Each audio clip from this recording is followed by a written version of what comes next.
What's up guys, Pro Strat number 14, where pros do strats, and here we have another Starladder Berlin major VOD, this time Liquid versus Astralis on Vertigo from the quarterfinals of the major. And we have a nice right side wall of smokes on the B bomb site. Pair these smokes with two mollies and you have a pretty good execute that would have been better if Liquid's defense wasn't so good with V2 counter smokes forcing Astralis to jump through the smokes. Overall though, this strat did work out pretty well with the remolly into the close left corner for Astralis. This round does narrowly go in the favor of Astralis with one man alive getting the trade. But the strategy was pretty cool overall, so I wanted to show it to y'all. The round starts off with Glaive holding two flashes for Dupree, Device, and Magisk to pop through the B stairs smoke that Liquid threw to try to get control of it. This is pretty common in Vertigo after the new changes to the hallway entrance and to mid. Speaking of mid, Glaive, after throwing those flashes, is going to come back to mid and try to see if any CT has pushed aggressively, but he is smoked out. After the smoke fades, he's going to re-aggress by himself, while also waiting for Zipnix to come back from A to clear the ladder room, and then to clear out anybody close mid. Once Zipnix gets into top ladder, Glaive is going to get the bomb and go to B, where his team is ready for the execute. Zipnix, on the other hand, is going to be sitting in ladder, being wary of the A push, and then is going to re-aggress into mid and become the lurk going through door. He's also going to watch for anyone trying to jump up onto the sandbag and into the B window, as that's one of the main issues with attacking the B bomb site. I'm not going to show everyone's POV just because it's everyone just throwing a smoke and then going, but I will show you the entry. Device is going to throw a flash off the floor with Glaive running through. Device doesn't know what's happening at all, so he just dies for free, as you can see right here. Dupree and Magisk are going to be throwing their own nade set with the molly into back site, and then Dupree is going to flash into the deep left side of the bomb site, while Magisk flashes through the smoke. By the time these two have thrown their flashes, Glaive and Device have already died, and now are smoked off from the bomb site and need to wait for the smokes to fade before re-aggressing. Flank from Zipnix does kind of save this round, however, leaving only one alive after this execute. I do want to show off the defense really quick by Liege and Stewie. They both have a smoke and a flash, since Naf, who's playing mid, actually threw the B stairs smoke that you saw at the beginning of the round. Stewie's going to smoke front B, which is the smoke that Astralis are forced to go through, and Liege just has a crossfire with him, and also smoked the railing that's behind him right now. It's important to note how critical Stewie's smoke was to stalling out this push. Astralis has timed it so that when the first front B smoke was thrown, by the time that smoke faded, Astralis would be able to flash, the smoke would fade, and they could go through without having to be completely blind while running through the smoke.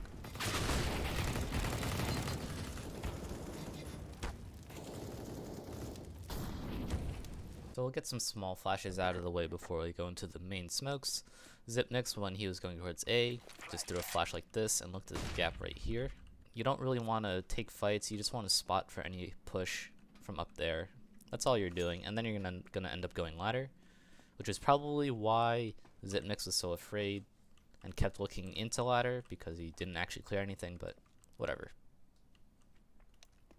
Glaive threw his flashes just off of the window right there. I think it would have been better, instead of bouncing it off of the top part of the window, you bounce it off the left side of the window like that. Maybe even lower like this. Just so that it lands a little higher. Anyone up here is more likely to be blind. Even people sitting way back here might get flashed. And it'll blind your teammates a little less, just narrowly, but you know, optimization, whatever. As for the smokes, first smoke that's going to land close to you by the generators is going to be by this wood box on the right side here, just kind of like where the stot is here.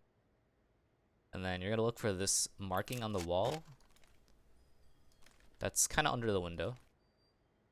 You see this line, you're going to go to the next line right above it, and then aim a little bit to the left.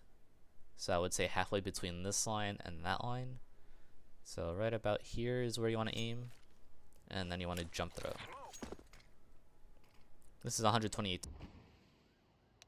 So as you can see, it's going to bounce off of the upper railing here and then just bounce straight into the generator.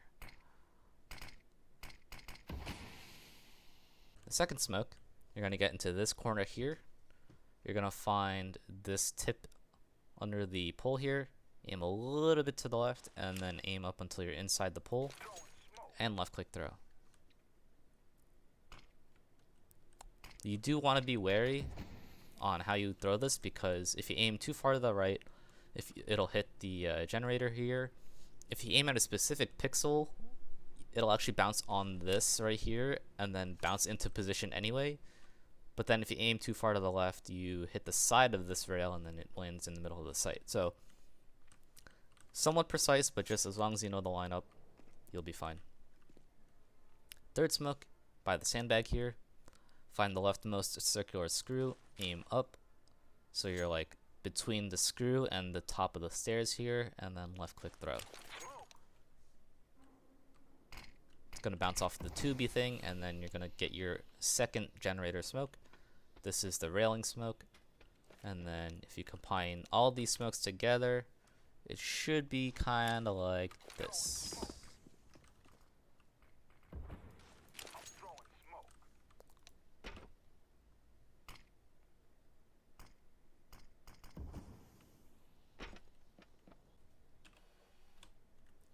As for the mollies, from the sandbag position, if you step a little bit forward so you're halfway into this railing here, and then if you step out to the right a little bit, aim above the railing with this gap, and left click throw, you can get all of back default, which is pretty handy. If you want to get the back left corner, stand about at the top of the staircase here, find the left side of this orange yellow marking, and take the tiniest walk half step and then throw. It's going to land really well to cover all of this hiding spot here, and then they'll be forced out into the open this way, which should be a free kill. It's common in pro play to throw the entrance to B stairs smoke, so you want to get into this corner to throw it, left of the B sign, find this vertical beam, and then you want to aim up and to the left from this intersection right here, so right about there, and then jump throw.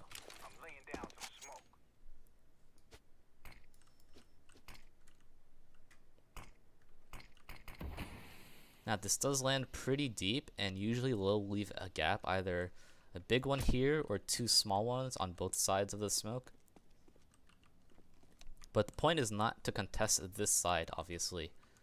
You just want to pair this with a Molotov, something like this, and prevent the CTs from really, you want to prevent the Ts from just running in here for free, essentially. Now, Liquid do the smart thing and realize that there's probably going to be a flash coming in from right here, so they throw the nades, look for a second, and then back up, so that they don't get re-aggressed on and be blind in the middle of the open. Astralis don't even bother to try to contest mid at all because of how pushed back the T spawns are now.